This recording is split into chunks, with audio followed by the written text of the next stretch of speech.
Hello and welcome to Gargi classes. आज date है 14 October 2020 और देख लेते हैं इंडियन एक्सप्रेस के एडिटोरियल पेज और आइडिया पेज से कौन सा इंपॉर्टेंट आर्टिकल्स आज अपन डिस्कस करेंगे। सबसे पहला आर्टिकल देखेंगे ये डर्टी पिक्चर, जिसमें बॉलीवुड में अभी जो सुशांत सिंह राजपूत का केस लेकर के पूरा सिनेरियो बना हुआ है उसका थोड़ा सा क्रक्स लेने की कोशिश करेंगे। सेकंड है ये दिल्ली यूनिवर्सिटी में अभी जो अंडर ग्रेजुएशन के लिए जो एडमिशन की कट ऑफ गई है 100%, तो उसमें आपको भी न्यूज़ पढ़ के लगा होगा कि इतना कैसे हो सकता है।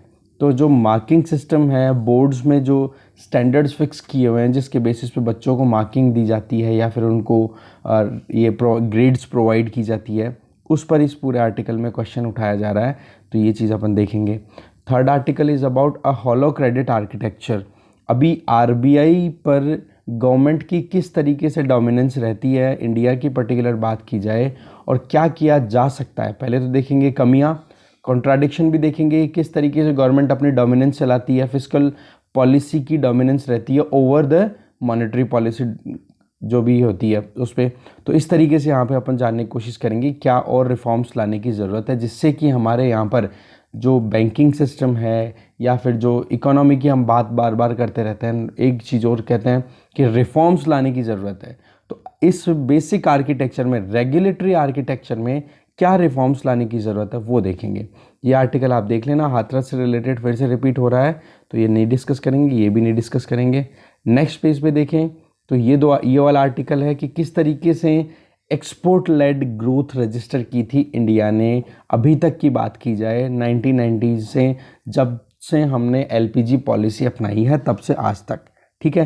कुछ डेटा है काम आने वाला है और कुछ एविडेंसेस हैं और किस तरीके से आज हम आत्मनिर्भर बनने की कोशिश कर रहे हैं, क्या वो सही है या गलत है। एक्सपर्ट्स हैं, अरविंद सुब्रमण्यम जी भी है इसमें, एक राइटर जो कि हमारे फॉर्मर चीफ इकोनॉमिक एडवाइज़र भी रह चुके हैं।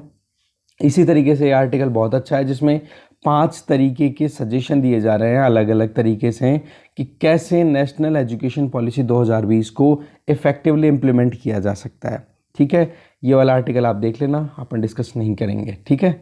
चलिए स्टार्ट करते हैं। पहला आर्टिकल है डर्टी पिक्चर। इसमें ये बताया जा रहा है कि अभी आप हिंदी फिल्म इंडस्ट्री को अगर देखें तो ये एक मिरर की तरह काम करती है, हमारी सोसाइटी को एक आईना दिखाने का काम करती है। पर आज करंटली पॉलिटिकल और सोशल लैंडस्केप को अपनी स्क्रीन पे ना दिखा करके अभी जो ड्रामा चल रहा है दैट इज़ ऑफ स्क्रीन, जहाँ पर आप सेंट्रल टेंशन की जो बात है वो है कि किस तरीके से वहाँ पर पॉलिटिकल एजेस का यूज़ किया जा रहा है। कॉन्फ्लिक्ट हो रहे हैं, रूलिंग पार्टी सेंटर की, रूलिंग पार्टी महाराष्ट्र की, उनके बीच में कॉन्फ्लिक्ट आ रहा है। और उसमें एक ऐसी इंडस्ट्री जो वाकई में इंडिया में बहुत सारा जॉब क्रिएशन भी करती है और जो रियल में सोसाइटी में जो इश्यूज चलते रहते हैं उनको अच्छे तरीके से एक्सपोज करने की कोशिश करती है, उस इंडस्ट्री को कहीं ना कहीं एक सदमे में डाल दिया गया है। और कोविड-19 का झटका पहले से ही लगा हुआ था। गवर्नमेंट अभी लगातार अपनी तरफ से ऐसे स्ट्रेटजीज बना रही है कि कैसे भी करके हर एक स्पेस में, हर एक सेगमेंट में जहाँ पर पॉलिटिकल सिनेरियो बनता है वहाँ पर गवर्नमेंट अपनी पावर को इंक्रीज़ करे। हर एक एजेंसी को वेपनाइज किया जा रहा है, लॉज का यूज़ किया जा रहा है कि किसी भी तरीके से पावरफुल बन जाए गवर्नमेंट खुद, ठीक है। बॉलीवुड की अगर पर्टिकुलर बात की जाए तो ये अपने आप में हिंदी फिल्म इंडस्ट्री जो है, इस यहाँ से ऐसा तो नहीं है कि बिल्कुल पॉलिटिक्स से कोई रिलेशन नहीं रहा है। जैसे मैं एग्जांपल दूँ, अमिताभ बच्चन है, वो भी एमपी बने हैं, जयाप्रदा है, जया बहादुरी है या फिर जया बच्चन जिनको बोलते हैं अपन, ठीक है, गोविंदा है, ऐसे करके, या फिर धर्मेंद्र है, सनी देओल है। सनी देओल तो अभी करंटली एमपी है ही। तो इस तरीके से आप देख सकते हो कि बहुत सारे इश्यूज़ पर पॉलिटिक्स का तो इन्वॉल्वमेंट रहता है। बट अभी जो सबसे इंपॉर्टेंट चीज़ आ रही है वो निकल के आ रही है सुशांत सिंह राजपूत केस की वजह से, कि हर एक तरीके से ये जो एम्बिग्यूटी जो चलती आ रही है प्रेशियस, कि क्लियरिटी ना होना कि कहाँ पर बॉलीवुड में पॉलिटिक्स इन्वॉल्व है, कहाँ पॉलिटिक्स में बॉलीवुड इन्वॉल्व है, उसमें अगर क्लियर लाइन खींचने की कोशिश की जाए तो देखो डिस्ट्रप्शन तो डेफिनेटली आएगा। पहले भी देखो सेंसर बोर्ड्स जिस तरीके से इस्टेब्लिश किए गए हैं, मूवीज़ किस तरीके से काम करती है, तो वहाँ पर भी कहीं ना कहीं पॉलिटिकल रिप्रेजेंटेशन होता है। इनकम टैक्स डिपार्टमेंट की रेड्स पड़ती रहती हैं इन बड़े बड़े फिल्म स्टार के यहाँ पर। तो आप देख सकते हो पॉलिटिक्स और फिल्म का एक इंटीमेसी का रिलेशनशिप रह चुका है। बट एक एग्रेसिव एटीट्यूड जब गवर्नमेंट दिखाना शुरू कर देती है, और वो भी ऐसी इंडस्ट्री में जो कि बिल्कुल ओपन है सबके सामने, तो वहाँ पे आप देख सकते हो एक कॉलोनाइज करने का एटीट्यूड आ रहा है कि गवर्नमेंट वहाँ पर अपनी डोमिनेंस क्रिएट करना चाह रही है। अभी आप रिपीटेडली देख रहे हो कुछ टीवी चैनल्स हैं, उनके अगेंस्ट में जो बॉलीवुड के स्टार्स हैं या फिर जो लीडिंग सिनेमा एसोसिएशंस हैं जिनकी संख्या है लगभग 38, उन्होंने सीधा बोला है कि ये कुछ टीवी चैनल्स जो हैं वो हमें डिफेम करने की कोशिश कर रहे हैं, इररेस्पॉन्सिबल वे में हमारी न्यूज़ दिखा रहे हैं, डेरोगेटरी वे के अंदर ये एटीट्यूड है इनका, डिफेमेटरी रिमार्क्स लेकर के आ रहे हैं। आप देख रहे होंगे न्यूज़ चैनल बहुत सारे जो रिपीटेडली मतलब इन बॉलीवुड स्टार्स को या बॉलीवुड जो इंपॉर्टेंट एसोसिएशंस हैं उनको क्रिटिसाइज़ करते हुए दिखाई दे रहे हैं। तो यहाँ पर जो आर्टिकल में सबसे इंपॉर्टेंट चीज़ आ रही है, देखो कि आप जो कुछ भी बोलो वहाँ पर आप अपने एग्रेशन को इतना इस तरीके से सेटल करो जिससे कि फ्री स्पीच का जो स्पेस है ना वो सामने वाले का श्रिंक ना कर जाए या फिर आपका श्रिंक ना कर जाए। कहने का मतलब, आप सब जानते हैं कि नेपोटिज्म है हिंदी फिल्म इंडस्ट्री के अंदर। आप दूसरी तरफ देखोगे तो ये अपने आप में परफॉर्मेंस भी तो अच्छी देता है ना, एक यूनिक परफॉर्मेंस आती है, इंपॉर्टेंट फंक्शन प्ले करता है हमारी डेमोक्रेसी में। चाहे आज हमारे यहाँ पर सोसाइटी में चाहे कितनी भी प्रॉब्लम चल रही हो, ठीक है, डाइवर्सिटी को प्रमोट करने के लिए ये बहुत अच्छा स्पेस है जहाँ पे टैलेंटेड यूथ हैं वो जाते हैं और अपने आप को एक्सपोज करते हैं, एक्सप्लोर करते हैं अपनी जो क्वालिटी है उसको। तो ये एक स्प्रिंग बोर्ड है जहाँ पर आप डिवीज़न करने की कोशिश करोगे तो बहुत ज़्यादा प्रॉब्लम होगी। यहाँ पर हम देखते हैं सोसाइटी जहाँ पर वुमेन के अगेंस्ट में पार्टीशंस होता है उसको दिखाना, मुस्लिम के साथ में क्या प्रॉब्लम होती है, क्वीर पीपल के साथ में। अभी आपने आयुष्मान खुराना की मूवी देखी होगी कि सावधान समथिंग कुछ मूवी, मुझे एग्जैक्टली नाम याद नहीं आ रहा। उन मूवीज़ के थ्रू क्या दिखाते हैं वो कि हमारी सोसाइटी की रियलिटी क्या है। तो इस केस को हम अगर इन चीज़ों को अगर पूरा सप्रेस करेंगे और right to free speech and expression को अगर सप्रेस करेंगे तो फिर वो किस तरीके से हमारी सोसाइटी की कमियों को दिखाएंगे हमें कि भाई इन पर्टिकुलर चीज़ों को आपको ठीक करने की ज़रूरत है। तो सबसे इम्पॉर्टेंट चीज़ क्या होती है, ओपननेस एंड टॉलरेंस, ये ख़त्म नहीं होनी चाहिए। आज के टाइम पे गवर्नमेंट कहीं ना कहीं असर्शन ज़्यादा कर रही है, अग्रेसिव है, तो वहाँ पर हमारे डाइवर्स कंट्री को अगर आप फुल्ली कंट्रोल करने की कोशिश करोगे तो देखो सिंपल सी बात यह है, पॉपुलर कल्चर और प्रोपेगेंडा दोनों में बहुत डिफरेंस है। पॉपुलर कल्चर जो ऑलरेडी चलता आ रहा है, हमारे कहीं पर भी कोई भी प्रेशर की बात करते ही नहीं है। हमारी जो एथिक्स की जो बुक्स हैं, जो भी हम धर्मशास्त्र जो कुछ भी पढ़ते हैं, हमारे बात होती है कि कैसे भी करके परसुएड करो, कोर्जन को हम ज़्यादा अप्लाई नहीं करते। तो पॉइंट यहीं पे लास्ट में निकल के आता है कि भाई आप कैसे भी करके, ये जो सिनेरियो अभी बना हुआ ना जहाँ पे नेशनलिज्म की बात बहुत ज़्यादा हो रही है, ठीक है, तो ये कहीं ना कहीं क्रिएटिव आर्ट्स को बहुत ही गलत तरीके से ट्रीट कर रहा है और क्रिएटिव आर्ट्स को बहुत ही गड्ढे में ले जाके डाल देगा। ठीक है, तो इस तरीके से करेक्शन होना ज़रूरी है। नेक्स्ट आर्टिकल देखते हैं, ये है 100% फेलियर।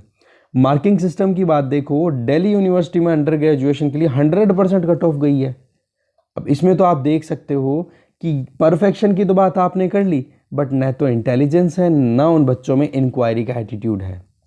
हमारे यहाँ पर जो मेरिट बेस्ड जो सिलेक्शन होता है और एबिलिटी बेस्ड आप देखते हो, तो वो एक कहीं ना कहीं पूरे एक रेस के अंदर हम गड्ढे में ले जा रहे हैं बच्चों को और कुछ ही नहीं है, जहाँ पर ना तो रेलेवेंस है ना उनके अंदर वैल्यू है। इंडियन एजुकेशन सिस्टम हमेशा से इसी तरीके से इन मार्क्स वाली कैटेगरी के पास तो आकर के कहीं ना कहीं फेल होता हुआ ही दिखाई देता है।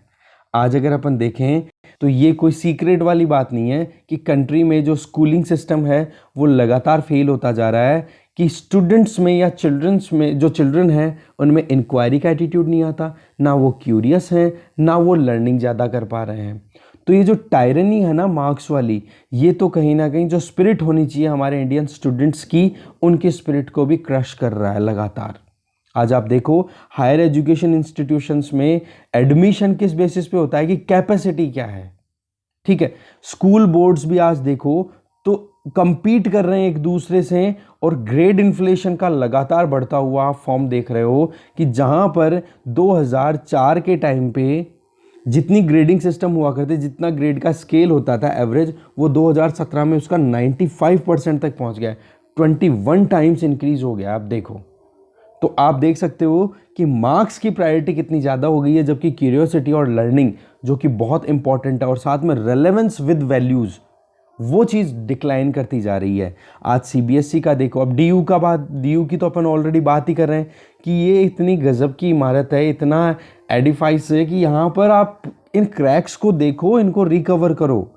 जो एक ऑब्सेशन की दिमाग में चल रही है बच्चों की, कैसे भी करके हम मार्क्स लेकर के आए और कॉलेजेस में एंट्री कर ले, तो यहाँ पर आप देख सकते हो हमारे एजुकेशन सिस्टम में एक सप्लाई गैप आप देख सकते हो।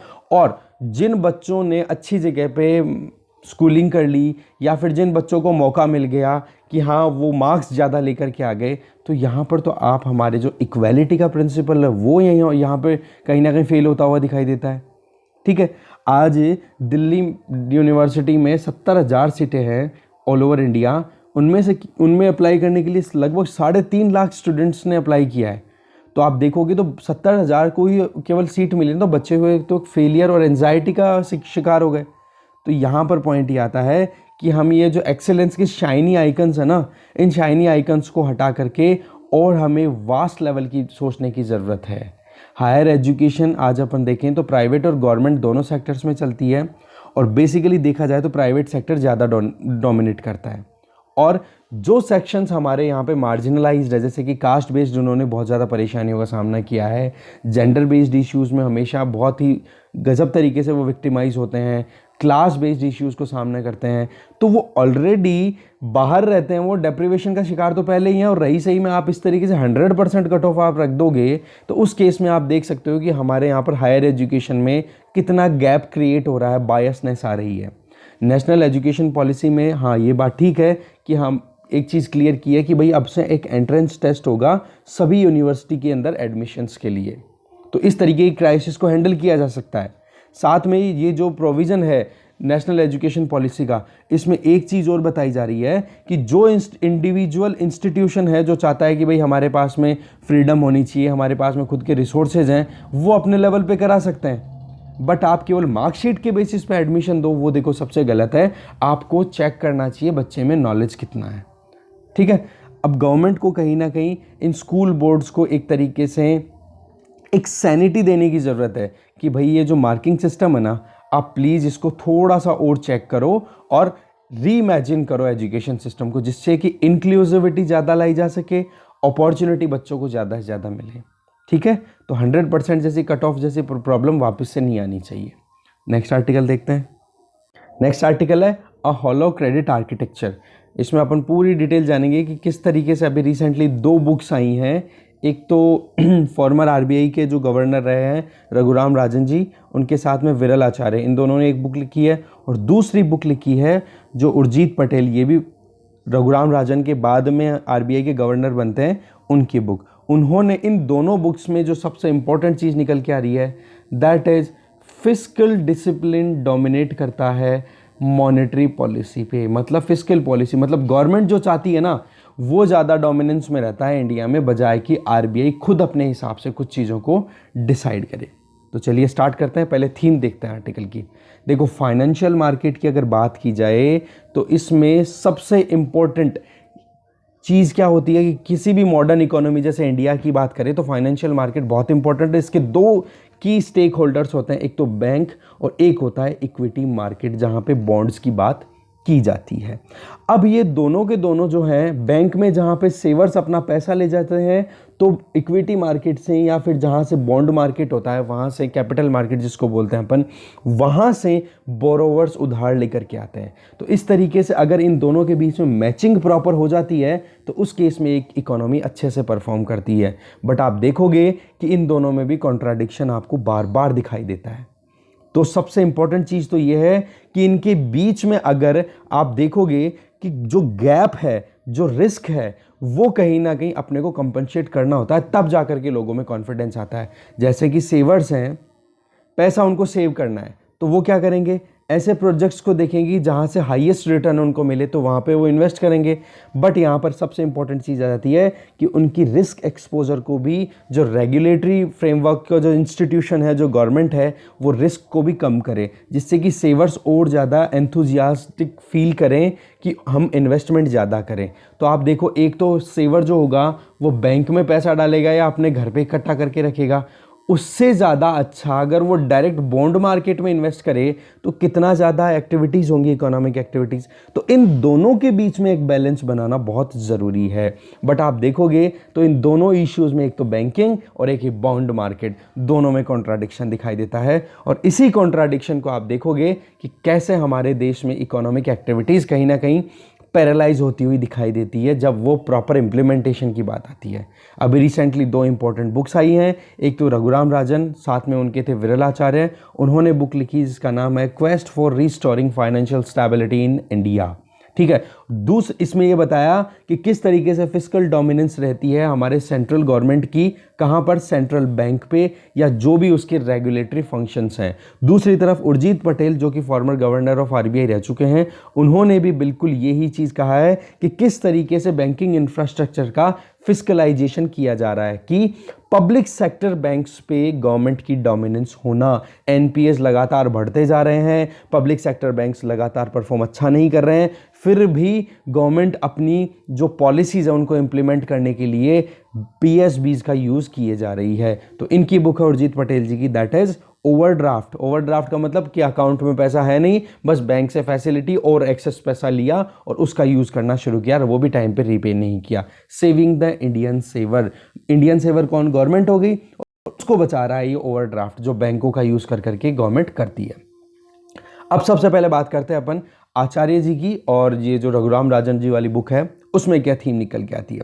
देखो, लगातार आप देख सकते हो हमारे मॉनेटरी इंफ्रास्ट्रक्चर को आपको पता होना चाहिए, आरबीआई की जो एमपीसी है, मॉनेटरी पॉलिसी कमेटी, उससे रिलेटेड पूरा जो होता है ना, जहाँ पे वो पॉलिसी फाइनलाइज करते हैं, पॉलिसी रेट हो रही है, और दूसरी तरफ हो जाता है आपका फिस्कल। ठीक है।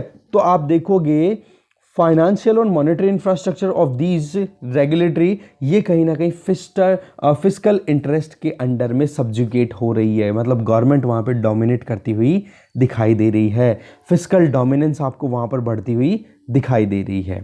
अब आप एक तरफ देखोगे कि बैंक जो है उसका काम क्या है, कि जो लोगों को ज़्यादा से ज़्यादा इंटरेस्ट प्रोवाइड करे और मार्केट में इंटरेस्ट रेट को रिड्यूस इस तरीके से किया जाए जिससे कि लिक्विडिटी मार्केट में मेंटेन रहे। तो बैंकों का काम क्या हो गया? लिक्विडिटी मेंटेन करने के लिए आप वहां पर इंटरेस्ट रेट कम कर दोगे। अब इंटरेस्ट रेट कम किया तो बैंकों को थोड़ा का घाटा हो जाएगा। अब उस केस में आज आप पब्लिक सेक्टर बैंक्स की बात करो तो एनपीएस तो ऑलरेडी बहुत ज़्यादा हो गए, हमारे नॉन परफॉर्मिंग एसेट्स अभी 14% 50% के नियर बाई चल रहे हैं, और वो भी बढ़ चुके हैं इस कोविड-19 के बाद में। तो इस केस में अब आप बैंकों को और कहो कि भाई और रिड्यूस करो आप अपनी इंटरेस्ट रेट, तो वहाँ पर वो और ज़्यादा लोन देंगे। तो एनपीएस का बर्डन ऑलरेडी है, इंटरेस्ट रेट आप बढ़ा रहे हो, तो घटा रहे हो, तो इस केस में तो भाई बैंकों के ऊपर तो आप और ज़्यादा प्रेशर करते हो। बस फिर इनको बचाने के लिए क्या लेके आ जाती है गवर्नमेंट? Recapitalisation scheme. अरे भाई इतनी प्रॉब्लम ही क्यों आ रही है जिसकी वजह से आपको इनको रिकैपिटलाइज करने की ज़रूरत होती है? चलो ठीक है, ये तो केस हो गया अपने यहाँ पर लिक्विडिटी को इंक्रीज करने का। अब दूसरी तरफ गवर्नमेंट जो है वो बॉन्ड रिलीज करवाती है आरबीआई के थ्रू। अब वो भी आरबीआई पे भी रेगुलेशन किसकी है? गवर्नमेंट की। अब गवर्नमेंट कहती है कि भाई हमारे गवर्नमेंट सिक्योरिटीज़ और ये ट्रेजरी बॉन्ड्स रिलीज करो, और मार्केट में बहुत ज़्यादा पैसा हो गया, उस पैसे को इकट्ठा करो क्योंकि इन्फ्लेशन बढ़ जाएगी नहीं तो। अरे भाई आप लोग इनमें दोनों में प्रॉपर बैलेंस कर दो और इनको अपना इंडिपेंडेंटली काम भी करने दो, तो भी प्रॉब्लम खत्म हो सकती है ये। ठीक है। तो पॉइंट यहाँ पे यही आता है कि हमेशा जो है ये फिस्कल कंपल्सन जहाँ पे पॉलिसीज बनाती है ना गवर्नमेंट, वो कहीं ना कहीं मॉनेटरी पॉलिसी कमेटी के ऊपर डोमिनेट करती हुई दिखाई देती है। और कॉम्प्लिकेशन तो और ज़्यादा तब बढ़ जाती है जब हमें पता पड़ता है कि आरबीआई जो है वो गवर्नमेंट का एक डेट मैनेजर है, गवर्नमेंट जो उधार लेती है ना वो भी मैनेज वही कर रही है। तो ये तो कॉन्फ्लिक्ट ऑफ इंटरेस्ट आ गया यहाँ पे। एक इंडिपेंडेंट इंस्टीट्यूशन होना चाहिए जो कि गवर्नमेंट के लिए काम करे, और एक इंडिपेंडेंट इंस्टीट्यूशन ऐसा होना चाहिए जो इस पूरे मार्केट को रेगुलेट करे। तब जाकर के हमारे यहाँ पर जो वाकई में कहते हैं ना कि स्ट्रक्चरल रिफॉर्म लाने की ज़रूरत है, वो बहुत इंपॉर्टेंट है, वो इस तरीके से लाई जा सकती है। इसी तरीके से आचार्य जी ने जो अपनी बुक है उसमें ये कहा कि फिस्कल डोमिनेंस है, ये इंडिया में कोई पर्टिकुलर आरबीआई की बात नहीं है, ये हर जगह पे आपको डोमिनेट करती हुई दिखाई देगी। अब एनपीएस को रेगुलेट करने की बात कर लो या रिकॉग्नाइज करने की बात कर लो कि किसको आप एनपीए कहोगे किसको नहीं कहोगे, उसमें भी गवर्नमेंट ये चाहती है कि भाई तुम इस पर्टिकुलर सेक्टर को तो छोड़ दो, इसमें जो एनपीए है उस पर दिमाग मत लगाओ, तुम तो किसी और ही कैटेगरी के ऊपर ध्यान दो और उनको एनपीए डिक्लेयर करो। अरे भाई, जब पीएसबी ने पैसा दिया ही है तो इनको अगर टाइम पे इंटरेस्ट वापस नहीं आ रहा है, प्रिंसिपल रीपे नहीं कर रहा है जिसने बोरो किया है, तो उनको तो एनपीए डिक्लेयर करना दो। बट यहाँ पर भी गवर्नमेंट अपने अड़ंगे लगा रही है। फिर आगे आप देखोगे कि हमारे यहाँ पर स्टॉक एक्सचेंज में 30 दिन में डिस्क्लोजर होता है। जैसे मान लो कोई कंपनी ए है जो रजिस्टर्ड है स्टॉक एक्सचेंज में, अब उसमें अगर पूरी पब्लिक इन्वेस्ट कर रही है तो भाई पता पड़ा कि 30 दिन हो गए इस कंपनी को रजिस्टर हुए और 30 दिन बाद में फिर डिक्लेयर होता है कि ये ए कंपनी जो है वो बैंकरप्ट है, तो इन लोगों का कॉन्फिडेंस कहाँ गया भाई? धोखा हुआ है कि नहीं इनके साथ में? जबकि डेवलप्ड कंट्रीज जो हैं वहाँ पर कैसा होता है स्टॉक मार्केट में कि जो ए बंदा जिसने अपने आप को रजिस्टर कराया पर्टिकुलर स्टॉक एक्सचेंज पे और वहाँ पर लोग अट्रैक्ट भी हो रहे हैं उसकी तरफ, उसकी पॉलिसीज़ को देख करके, उसकी कंपनी की परफॉर्मेंस को देख करके कि हाँ चलो ठीक है लगा देते हैं, जो कि ऑन डॉक्यूमेंट रहता है, रियलिटी में कोई जाके देखता ही नहीं है ना। आप रिलायंस में कहीं इन्वेस्ट करो तो रिलायंस कैसा परफॉर्म कर रहा है, ग्राउंड रियलिटी थोड़ा ना पता आपको, वो तो रिलायंस क्या दिखाना चाह रहा है और गवर्नमेंट क्या फेवर कर रही है वो चीज़ आपको दिखाई देगी और उसी के बेसिस पे आप इन्वेस्ट करोगे। तो डेवलप कंट्रीज में तो भाई डेली की डेली ये चीज़ क्लियर कर देते हैं डेली बेसिस पे कि ये जो बंदा है जो बोरो कर रहा है मार्केट से, ये बैंकरप्ट है या बैंक लोन इसने टाइम पे प्रॉपरली रीपे किया है कि नहीं। तो इससे लोगों के पास में ट्रांसपेरेंटली इंफॉर्मेशन अवेलेबल है कि नहीं, है ना। हमारे इंडिया में 30 दिन में डिस्क्लोजर होता है, तो यहाँ पर भी एक कॉन्फ्लिक्ट आ गया कि कैसे आप अकाउंटेबिलिटी इंश्योर कर सकते हो। आप तो एक तरीके से प्रोटेक्शन प्रोवाइड कर रहे हो, प्रोटेक्शन शील्ड दे रहे हो। ऐसे ही पटेल जी की जो बुक है, उर्जित पटेल जी की, उन्होंने ये बोला कि भाई इंडिया में जितना कुछ भी काम हो रहा है तो स्टेट ओन्ड बैंक्स जो है पीएसबीज हैं वो ज़्यादातर लगभग 3/4 एसेट्स तो पीएसबी के पास में ही है। मतलब जितना बैंकिंग सिस्टम है, जैसे एचडीएफसी भी हो गया, आईसीआईसीआई भी हो गया, आईडीबीआई भी हो गए, ये अलग अलग बहुत सारे बैंक्स हैं और पीएसबीस हो गए सारे। तो इनके केस में आप देखोगे तो टोटल एसेट जिन बैंकों ने रख रखे हैं ना, उनमें से आप देखोगे 75% तो पीएसबी के पास में है। तो ये तो प्राइमरी प्रॉब्लम हो गई भाई। पीएसबी के ऊपर गवर्नमेंट अपने हिसाब से मैक्रो इकोनॉमिक पॉलिसीज़ अपने हिसाब से काम में लेती है और वहाँ पर फिर प्राइवेट सेक्टर को जो है प्रॉपर रोल नहीं आता, और रेगुलेटर जो है आरबीआई वो भी अब आपके हाथ में ही है। तो कहने का मतलब हर जगह पे फिस्कल डेफिसिट को मेंटेन करने के लिए पीएसबी का यूज़ किया जा रहा है गवर्नमेंट के द्वारा। साथ में ये जो सिचुएशन है ना, जहाँ पर क्रेडिट पॉलिसीज़ इम्प्लीमेंट करने की बात आती है, तो वहाँ पर और भी ज़्यादा ग्रेव सिचुएशन निकल के आती है। क्योंकि जब रिस्क रिटर्न की बात होती है, देखो गवर्नमेंट तो कहाँ इन्वेस्ट कराएगी, जहाँ पे उसको वोट ज़्यादा मिलेंगे, ठीक है। तो वहाँ पर ये नहीं देखा जाता कि कहाँ पर कितना ज़्यादा पैसा फ़ायदे का सौदा कहाँ है, घाटे का सौदा कहाँ है। इस वजह से भी हमारा जो बैंकिंग सिस्टम है वो लगातार परेशान होता रहता है। अब चाहे वो फार्मर्स को सपोर्ट करने की बात करे या एम्प्लॉयमेंट की टारगेट की बात करे कि जॉब क्रिएट करनी है तो बैंकिंग में जॉब क्रिएट कर दो, या फिर राइट ऑफ्स कि ठीक है भाई जी फार्म्स का जो फार्मर्स को लोन दिया हुआ था उसको अब हटा दो, बैलेंस शीट से हटा दो, राइट ऑफ कर दो उसको। तो इससे तो भैया अपना बैंकिंग सिस्टम वीक ही होता जा रहा है लगातार, और एक बिहेवियर जो है वो प्रॉपर डेवलप नहीं हो पा रहा है। दूसरा आप देखोगे हमारे यहाँ पर स्टेट का इंटरफेरेंस बिजनेस में लगातार चलता जा रहा है। स्पेसिफिकली बात की जाए तो फाइनेंशियल इंटरमीडिएशन में, तो आप देखोगे जब लगातार एक कोई इंस्टीट्यूशन काम करे और उसमें कोई ना कोई इंटरवीन करता जाए तो मॉरल हैजार्ड होगी कि नहीं भाई हमारे पास इंडिपेंडेंस है भी कि नहीं, हम कुछ कर भी सकते हैं कि नहीं। फिर बाद में करप्शन की शुरुआत हो जाती है। तो इस तरीके से आप देख सकते हो जो इन्वेस्टर्स, जो डेटर हो, जो क्रेडिटर्स हैं, उनमें भी कहीं ना कहीं एक डिमोटिवेशन की बात आती है, वो इन्वेस्ट करना रोक देते हैं। तो आप देख सकते हो कि जहाँ पर एक ड्यू डिलीजेंस बेस्ड एक रेगुलेटर को काम करना चाहिए, वहाँ पर गवर्नमेंट बार बार अपने हिसाब से उनको काम करवाएगी। तो आप देख सकते हो कितनी परेशानी बन सकती है और जो बन भी रही है। फॉरेन कंट्रीज़ में, जो डेवलप्ड कंट्रीज़ है, वहाँ पर जो बेल आउट्स दिए जाते हैं बैंकों के द्वारा, जिनमें राहत दी जाती है, कोई भी बिजनेस कोलैप्स होने वाला है उनको अगर रिलीफ दी जा रही है, तो बेल आउट्स हमेशा कंसिडर किए जाते हैं कंस्ट्रक्टिव एम्बिग्यूटी के टर्म के तरीके से, भाई ऐसी एम्बिग्यूटी जहां पर कुछ कंस्ट्रक्टिव काम करने के लिए जा रहे हैं, जबकि हमारे यहाँ पर जो है पटेल जी ने क्या कहा है, इसको हमारे जो बेल आउट निकलते हैं डिस्ट्रक्टिव एम्बिग्यूटी, कि ऐसी कंपनीज को बचाया जाता है जो गवर्नमेंट की जो रूलिंग पार्टी है उसको फंडिंग देती है, तो जो कि अनप्लीजेंटली सरप्राइज्ड है अपन कह सकते हैं। आगे बात करें, हमारे यहाँ पर जो एफिशिएंसी बेस्ड प्रिंसिपल होने चाहिए वो लगातार डाइल्यूट हो रहा है। अब जब कोई सिस्टम एफिशिएंट ही नहीं होगा तो वो कैसे काम प्रॉपर करेगा। हमारे यहाँ पर जो अनहेल्दी एक्टिविटीज़ हैं वो लगातार देखी जा रही है, क्रॉनिकली रिपीटेडली टाइम के साथ साथ में बढ़ती जा रही है। बोरोवर्स की आप क्रेडिट वर्दीनेस को ध्यान में रख करके फिर आप लोन प्रोवाइड करो तो ज़्यादा ठीक है ना, बजाय कि केवल ये कि गवर्नमेंट का सपोर्ट किसको मिल रहा है। ठीक है, इसी तरीके से जो बोरोवर्स जो हैं वो लगातार बोरो करते भी हैं तो उनको भी तो कहीं ना कहीं ये चीज़ चाहिए ना कि लॉन्ग टर्म का, अगर हम कोई मान लो आप कोई 50 साल का इन्वेस्टमेंट कर रहे हो, 25 साल का इन्वेस्टमेंट कर रहे हो, उस केस में अगर आप मार्केट से पैसा उठा रहे हो और वहाँ पर आपको इंटरेस्ट रेट का कोई फ्लक्चुएशन का कोई बेनिफिट ही नहीं मिल रहा, जबकि छोटे लोन जो ले रहे हैं लोग वहाँ पर उनको रेट कट का बेनिफिट मिल रहा है, तो उससे तो फिर वो डिमोरलाइज होंगे कि नहीं। तो लॉन्ग टर्म में इन्वेस्टमेंट करना ही नहीं चाहेगा कोई इस तरीके से अगर आप डिसइंसेंटिवाइज करोगे। तो यहाँ पर प्रॉब्लम जो है हमारे यहाँ पर आर्किटेक्चर में है, और 3 प्रॉब्लम यहाँ पे बिल्कुल क्लियर बता रहे हैं राइटर, ये आप लिख लो। पहली, बैंकिंग सिस्टम में हमारी जो स्टेट की ऑनरशिप है, पीएसबीज है वो। दूसरा, हमारे यहाँ पर फिस्कल डेफिसिट का लगातार बढ़े हुए रहना और उसको पब्लिक सेक्टर्स के द्वारा कंसोलिडेट करना।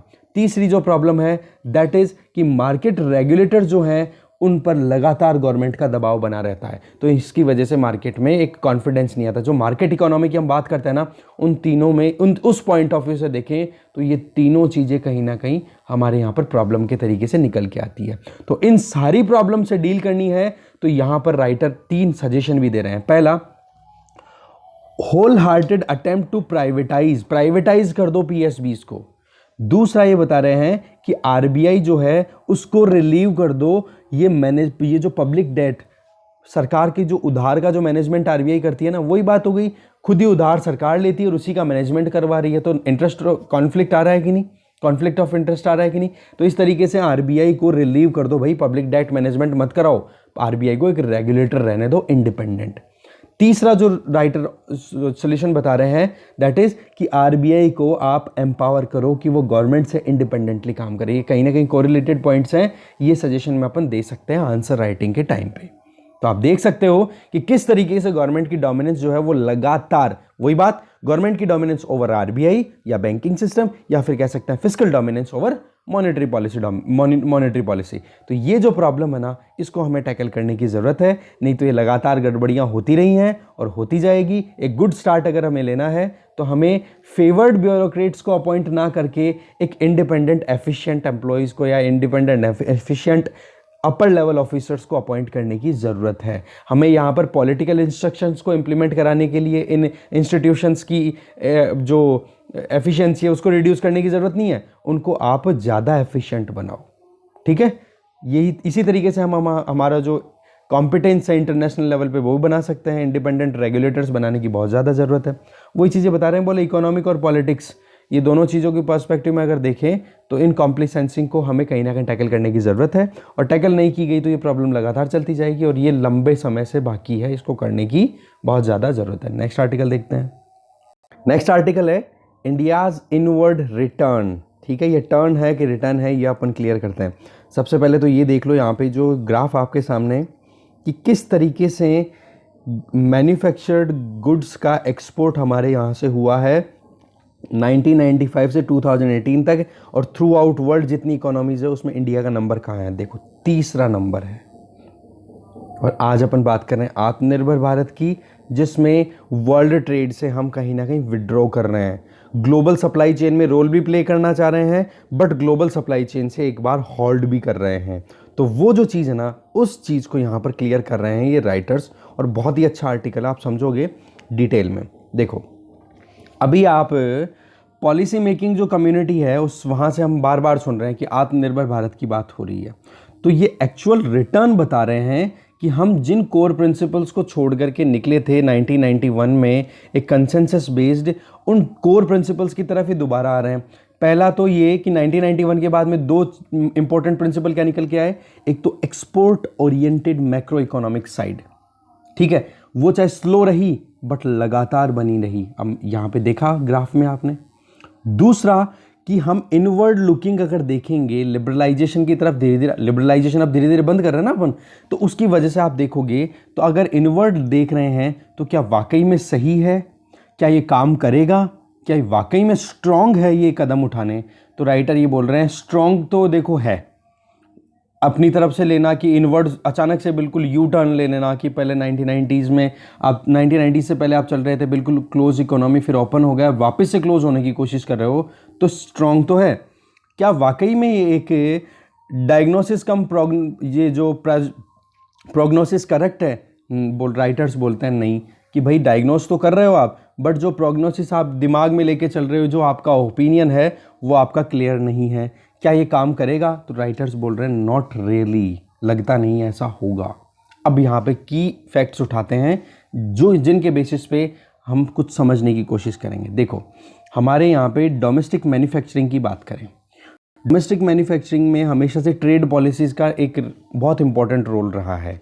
तो इंडिया ने अगर बात करें थ्रू आउट वर्ल्ड 1990 से लेकर अब तक 3 दशक हो गए, तीसरा दशक चल रहा है, तो हमारे यहाँ पर टैरिफ रिलेटेड इश्यूज आते रहते हैं और उन टैरिफ रिलेटेड इश्यूज की वजह से ही हमारा ट्रेड जो है, एक्सपोर्ट इंपोर्ट जो है, उस पर इम्पैक्ट आता है।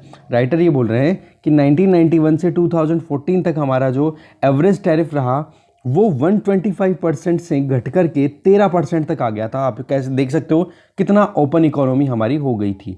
बट 2014 से लेके अब तक आप देखोगे तो टोटल प्रोडक्ट जिनमें हम डिफरेंट कैटेगरीज में ट्रेड करते हैं, जिनकी टोटल कैटेगरी कितनी है 5300, उनमें से 3200 पे तो टैरिफ इंक्रीज कर दिया गया है। तो आप देख सकते हो कि जितना हम ट्रेड करते हैं उसका लगभग 300 बिलियन डॉलर्स या 70% ऑफ टोटल इंपोर्ट उस पर इम्पैक्ट गया है इस पूरे टैरिफ का। तो इस तरीके से हमने तो एक तरीके से डिसोसिएट कर दिया, सेपरेशन की तरफ जाना बढ़ना शुरू हो गए।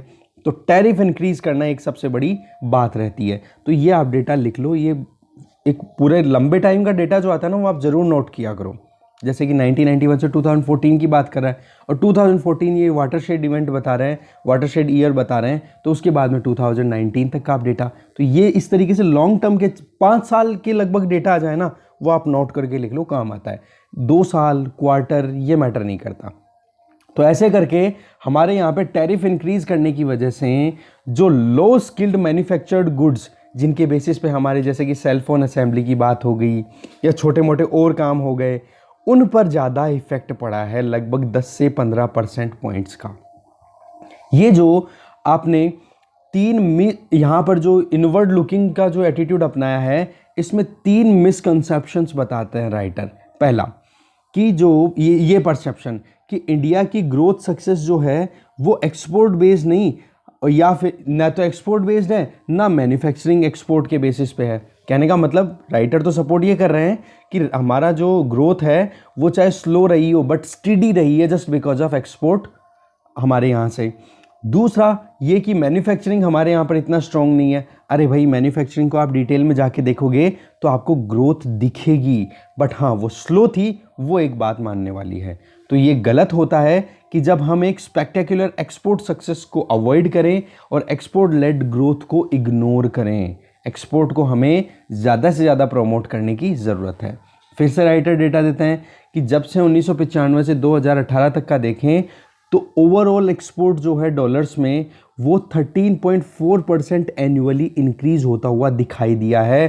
तो India through out world best performers में रहा है। 50 बेस्ट परफॉर्मर्स में से तीसरे नंबर पे केवल चाइना और वियतनाम ही जो है वो इंडिया को सरपास कर पाए हैं। पिछले इतने लंबे टाइम की बात करें, 23 ईयर्स की टाइम हो गया ऑलमोस्ट, 1995 टू 2018। तो इस टाइम में इंडिया ने ग्रोथ तो रजिस्टर की है, वो भी मैन्युफैक्चरिंग सेक्टर में। तो इस चीज़ को आप इग्नोर नहीं कर सकते। फिर बात एक और करते हैं, बोला जीडीपी ग्रोथ में एक्सपोर्ट का रोल। यहाँ पर राइटर बिल्कुल क्लियर बोलते हैं कि हमारे यहाँ पर आप देखोगे एक्सपोर्ट टू जीडीपी रेशियो वो 20% तक रोल प्ले करता है एक्सपोर्ट हमारे यहाँ पर 1990 से पहले के से कंपेयर करें और बाद में कंपेयर करें।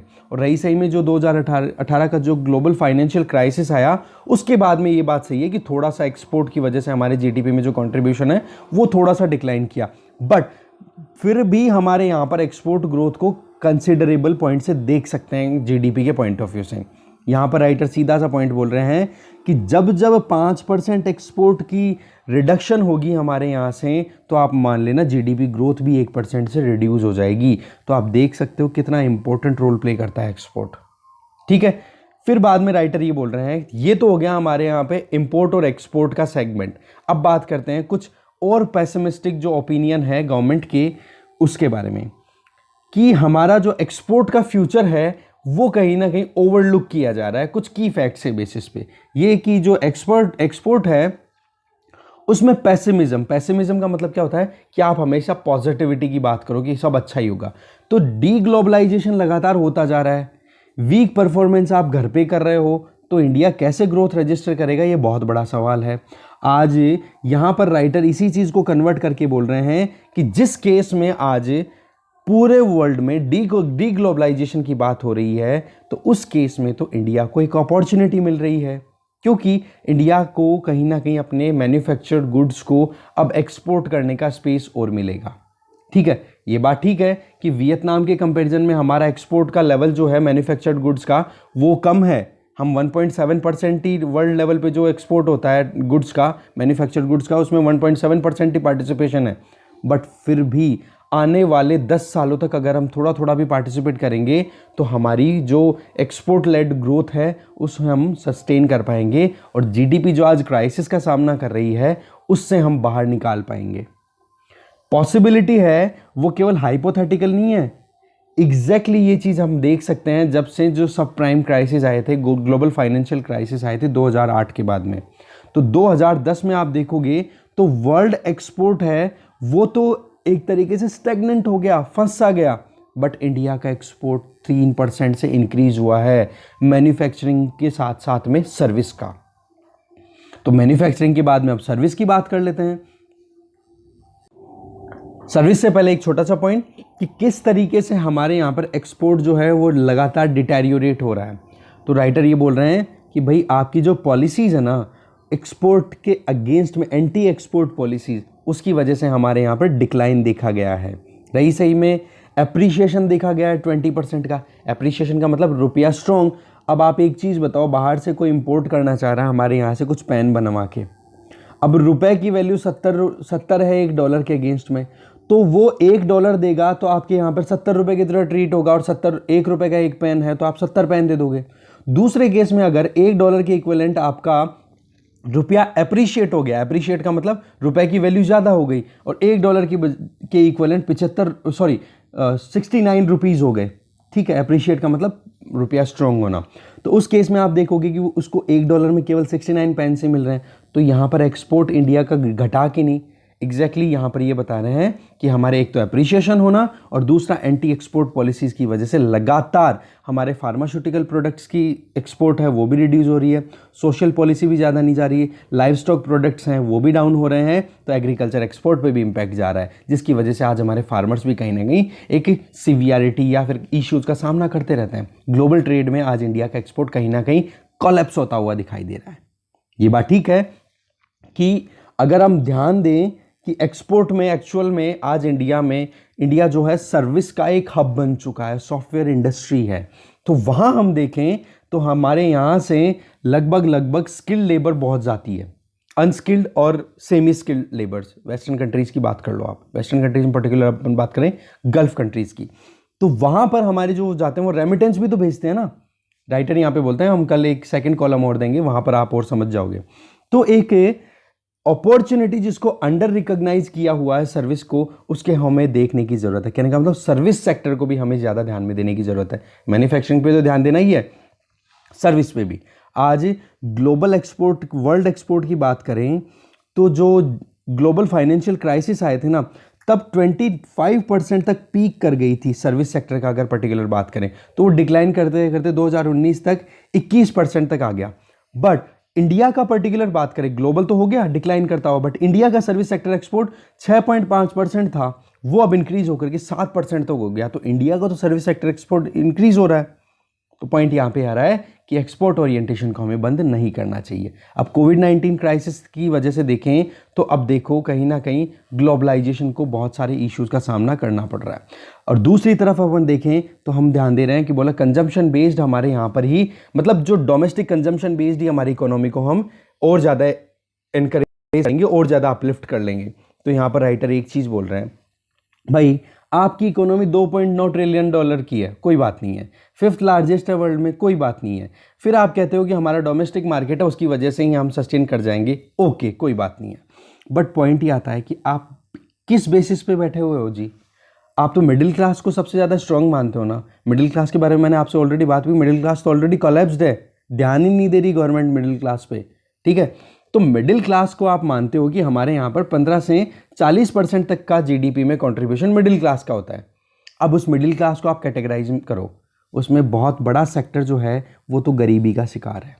मिडिल क्लास ही नाम है, बाकी वो कंज्यूम वही कर रहा है जो उसको ज़रूरत है, एक्सेस में कुछ नहीं कर रहा है। उसके पास अगर पैसा बच भी रहा है ना, कोई एक तो पुअर सेक्टर हो गया और एक हो गया पावरफुल, जो जिनके पास में परचेजिंग पावर तो ज़बरदस्त है, बट वो कंज्यूम ज़्यादा ना करके वो सेविंग्स पे ज़्यादा ध्यान देते हैं। तो भाई क्या डोमेस्टिक कंजम्पशन बेस्ड आप अपनी ग्रोथ को इंश्योर कर सकते हो? This is a big question. तो इस तरीके से ये जो आपका एजम्पशन है, जो आप डेटा लेकर के जिन पे बेसिस पे आप प्लान कर रहे हो, वो कहीं ना कहीं आत्मनिर्भर भारत वाला जो आपका सेगमेंट है उसको फेल ना कर दे, ये सोचने वाली बात है। तो एक्सपोर्ट लेड जो ग्रोथ है उसको हमें अबंडन नहीं करना चाहिए। इंडिया के पास में एक एक्सपोर्ट अपॉर्चुनिटी है और पोस्ट कोविड-19 तो वर्ल्ड वैसे ही ओपन है, तो इन चीज़ों को हमें ध्यान देने की ज़रूरत है। फिर राइटर ये बोल रहे हैं कि एक आर्टिकल और आएगा हमारा कल, वो अपन कल देख लेंगे, मोटा मोटा मैंने आपको समझा दिया। नेक्स्ट देखते हैं। नेक्स्ट आर्टिकल है that is how to make national education policy 2020 work, कैसे काम कर सकती है। तो यहाँ पर राइटर बहुत ही अच्छे तरीके से शुरुआत करते हैं, बोले कि कोई भी पॉलिसी अगर फेल होती है तो उस पॉलिसी के फेल होने के बहुत सारे चीज़ें होती हैं। कुछ पॉइंट यहाँ पे बताए जा रहे हैं बॉब हडसन, डेविड हंटर और स्टीफन पैकम के द्वारा दिए हुए कि किस तरीके से पॉलिसी फेल होती है। पहला तो ओवर ऑप्टिमिस्टिक एक्सपेक्टेशन कि भाई बहुत ही अच्छा होगा जो कुछ भी होगा। दूसरी जो प्रॉब्लम, लिख लेना आप ये चीज़ें, दूसरी चीज़ है that is implementation in dispersed governance. ऐसा नहीं कि एक मशीनरी फिक्स है जो प्रॉपर वे में उन सारी जो पॉलिसी बनाई है उसको प्रॉपर इम्प्लीमेंट कर सके। डिस्पर्स्ड, कोई ए यहाँ पे काम कर रहा है तो बी यहाँ पे काम कर रहा है, दोनों में कोई कोऑर्डिनेशन ही नहीं है। तीसरी प्रॉब्लम जो रहती है जिसकी वजह से पॉलिसी फेलियर होता है that is collaborative policy making and vagaries of political cycle. कहने का मतलब कोलैबोरेशन नहीं आता, इनएडिक्वेट है कोलैबोरेशन, ये मैंने बताया आपको। और चौथी जो प्रॉब्लम है दैट इज पॉलिटिकल साइकिल कि कभी हमारे कौन सी आइडियोलॉजी की गवर्नमेंट आती है तो कभी कौन सी आइडियोलॉजी की गवर्नमेंट आती है। तो ये चारों पॉइंट है जिसकी वजह से पॉलिसी फेलियर होता है। आप लिख लेना, कई बार पॉलिसी पे काम आ जाएंगी लिखने में। तो यहाँ पर राइटर जो हैं वो बता रहे हैं कि किस तरीके से आज हमारी जो नेशनल एजुकेशन पॉलिसी नई आई है उसको और अच्छे से इम्प्लीमेंट किया जा सकता है। जो मशीनरी है उसके अलावा या जो उसको अमेंड करके हम कैसे इम्प्लीमेंट कर सकते हैं। तो राइटर 5 पॉइंट देते हैं। पहला पॉइंट, सीधे पॉइंट्स पे आते हैं, बाकी चीज़ें आप देख लेना अपने हिसाब से पढ़ के, एकदम ईजी है, ज़्यादा कुछ बड़ा नहीं है, ठीक है। तो उन 5 पॉइंट के बेसिस पे प्रिपरेशन करो, ट्रैकिंग करो, सपोर्ट प्रोवाइड करो और रिव्यू करते रहो टाइम टाइम पे। एक तो ये आप कीवर्ड्स लिख लिया करो, ठीक है। प्रिपरेशन प्रॉपर होना चाहिए, ठीक है। आप टेक अवेज लो, जो भी आपने डिस्कशन किए, जो भी आप डिबेट करते हो उनसे, फिर प्रिपेयर करो, फिर उनको ट्रैक करो कि इंप्लीमेंट कैसे हो रहा है, कहाँ पे करवाना है, कौन कर रहा है, कौन नहीं कर रहा। सपोर्ट भी देते रहो, फाइनेंशियल सपोर्ट दो, इंफ्रास्ट्रक्चर सपोर्ट दो और रिव्यू भी करते रहो कि वाकई में वो चीज़ इंप्लीमेंट हो रही है कि नहीं। तो कहने का मतलब ये की पॉइंट्स हैं। तो यहाँ पर 5 पॉइंट बता रहे हैं। पहला, प्राइम मिनिस्टर ने हाईलाइट किया हमारे यहाँ पे कि हम एक इंटेलेक्चुअल और एक सोशल कैपिटल बनाना चाह रहे हैं, मतलब एक ह्यूमन कैपिटल की बात कर रहे हैं जहां पर एक कलेक्टिव कॉन्शियसनेस को डेवलप किया जाए थ्रू नेशनल एजुकेशन पॉलिसी। तो यहां पर सबसे इंपॉर्टेंट चीज आती है कि एक ऐसा इंस्टीट्यूशनल मैकेनिज्म स्टैब्लिश किया जाए जो कि इस प्रोसेस को इंप्लीमेंट करने में सक्सेसफुल हो सके। तो सक्सेसफुल इम्प्लीमेंटेशन तभी हो सकती है जब डिफरेंट टाइप के इंटरवेंशंस किए जाएं, जैसे कि कोऑर्डिनेशन लाया जाए, कोऑपरेशन लाया जाए सेंटर और स्टेट के बीच में, लेजिस्लेटिव प्रोसीजर्स लाए जाएं, ऐसे कानून लाए जाएं जो कि इस पूरे प्रोविज़न को इम्प्लीमेंट करने में हेल्प करें और एग्जिस्टिंग लॉज को आप अमेंडमेंट करो। इसके अलावा आप बजटरी सपोर्ट है वो भी आप इंक्रीज़ करो, जिससे कि वो फाइनेंशियल रिसोर्सेज के बेसिस पे ऑटोनॉमी फील करे जो भी लीडिंग इंस्टीट्यूशंस हैं, और फिर वो अपनी जो भी पॉलिसीज़ खुद के ग्राउंड लेवल पे, लोकल लेवल पे जो भी चीज़ें बनाए अपने इंस्टीट्यूशन में उनको प्रॉपरली इंप्लीमेंट कर सके। इसी तरीके से आप इंटर मिनिस्ट्रियल डिस्कशन भी शुरू करो, जैसे कि अभी एजुकेशन मिनिस्ट्री होगी जो मिनिस्ट्री ऑफ एचआरडी थी, और उनके बीच में फाइनेंस मिनिस्ट्री के बीच में अगर कोऑर्डिनेशन ही नहीं होगा, डिस्कशन ही नहीं होगा उनके बीच में, तो फाइनेंस मिनिस्ट्री को क्या पता कि फिर एजुकेशन मिनिस्ट्री को कितना रुपया चाहिए। तो उनके बीच में प्रॉपर वे में डिस्कशन होना चाहिए। रेगुलेटरी रिफॉर्म्स लाने की जरूरत, जैसे अपने आरबीआई की बात की वैसे यहाँ पर भी ये बात आ रही है।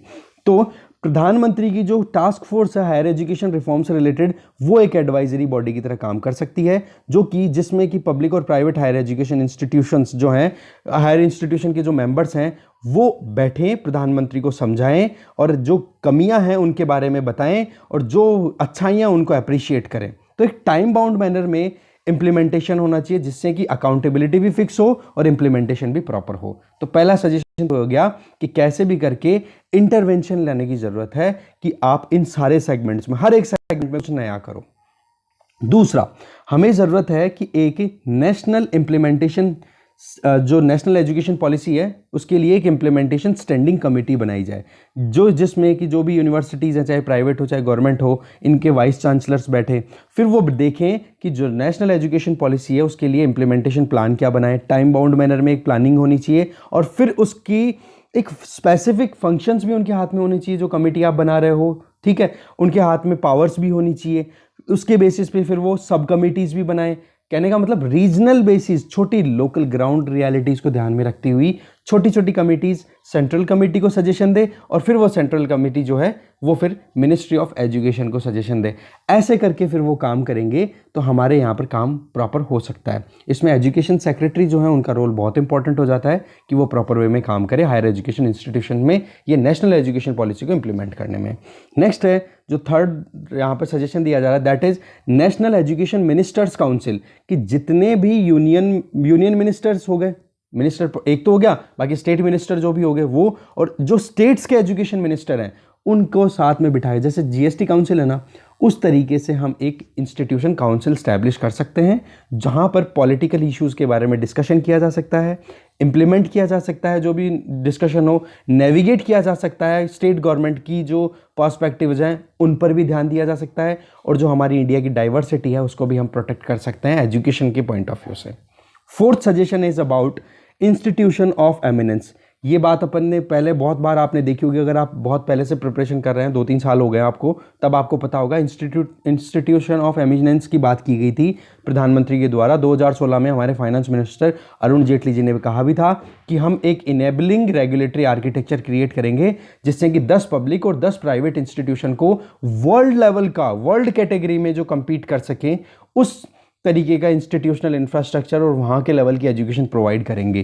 क्योंकि टारगेट क्या है, वर्ल्ड रैंकिंग इंस्टीट्यूशन की बात करें ना, तो उसमें इंडिया के टॉप 100 में एक भी इंस्टीट्यूट नहीं आता वर्ल्ड के में। तो टारगेट क्या है कि टॉप 100 में कैसे एंटर किया जाए, जिससे कि हमारे यहाँ पर एजुकेशन के लिए बाहर से लोग आएँ, उसके बहुत सारे फ़ायदे होते हैं फिर, ठीक है। तो पॉइंट यहाँ पे, जैसे अमेरिका के लिए आज आप सोच रहे हो ना, वैसे फिर इंडिया के लिए सोचा जाएगा कि यार इंडिया बहुत पावरफुल है, बहुत अच्छा देश है, ऐसे करके एक ड्रीम होता है कि यहाँ यूएसए जाएँ, यूरोप जाए। उसकी वजह क्या है, उसमें एक फैक्टर ये भी आता है, एजुकेशन वहाँ की अच्छी है, ठीक है। खैर कोई नहीं, तो इंस्टीट्यूशंस ऑफ एमिनेंस है, इसको रिवाइव करने की ज़रूरत है। रिवाइव तो करके चल रहा है, और इसको इम्प्लीमेंट करते टाइम पे नेशनल एजुकेशन पॉलिसी के साथ में इंटीग्रेट करो, और इसमें एक रॉबस्ट प्रेजेंस बनाने की ज़रूरत है ग्लोबल यूनिवर्सिटी रैंकिंग में हमारी इंडिया की इंस्टीट्यूशंस की। तो इस पर भी ध्यान दो। फिर पांचवा जो ऑप्शन है, that is national higher education philanthropy council. देखो, अपने को पता है कि इंडिया में लगभग 70% हायर एजुकेशन इंस्टीट्यूशंस जो है ना, वो सारे के सारे प्राइवेट सेक्टर के हैं। अब वो 70% स्टूडेंट्स जो हैं वो भी लगभग प्राइवेट हायर एजुकेशन इंस्टीट्यूशन में पढ़ते हैं।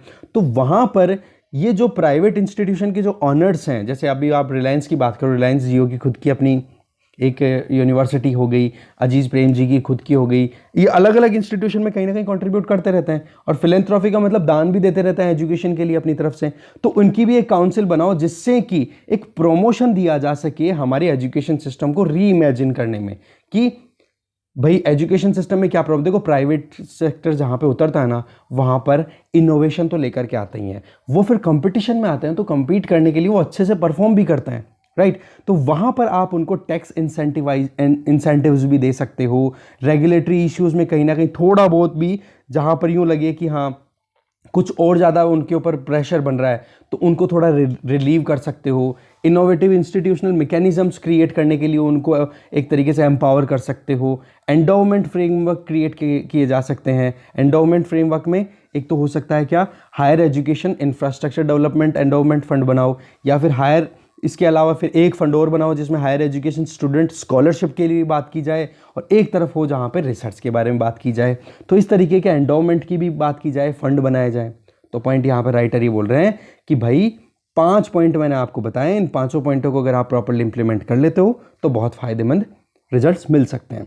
फिर बात आती है राइटर की लास्ट में, अपने खुद के आर्टिकल के लास्ट पैराग्राफ में, कि भाई अच्छा कैसे किया जा सकता है किसी भी गवर्नमेंट की पॉलिसी को फेल होने से बचाने के लिए।